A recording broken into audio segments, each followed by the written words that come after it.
All right, y'all. So let's talk about it. I'm sitting here working, and yesterday I got a call from my receptionist saying that there was a certified letter that was dropped off at the office. Very curious, but we were out in the field, so I didn't stop by to go pick it up. Had her email it to me. I just opened it up this morning, and it's from a 2017 tax sale that I got the interest in, and I don't remember. I do remember the seller. I don't remember the house or the condition at all. However, it's giving me a foreclosure right to redeem, right? So I have until September the 27th. So I have about 6 days before I can redeem this, before I cannot redeem this property. But I don't remember a thing about it.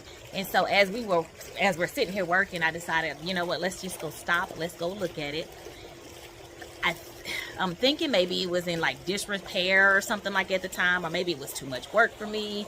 I just can't remember why I didn't redeem it. And so I just want to go right up there, put my eyes on it, because from what I've Googled, it's a great house, but it may not have been at the time, you know, back in 2017, and maybe the tax deed buyers went in and fixed it up. But these are the kind of mistakes that I'm talking about. So here we are, this many years later. What's that?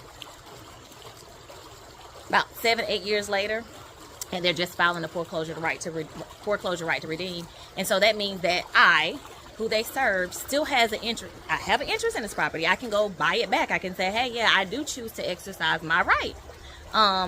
The thing about it is they probably went inside this property, completely rehabbed it, and then here I am able to offer them less than $20,000 to buy the house back. These are mistakes that novice make, or maybe not even novice. You cannot make this mistake. You can lose really big in tax sales from doing something like this, y'all. And so here I am, maybe going to look like the bad guy should I choose to exercise my lawful right to redeem, right? So we'll see. We're headed to Gainesville now to go check it out, and I'll keep y'all posted on this story. What would you do in this situation, right? When you have a right to buy this house and it would be under $20,000, what would you do? I'm curious. If you knew that this person had already fixed it up, would you move forward? Would you exercise that right, or would you have some type of empathy? Would you try to work something out? Chime in.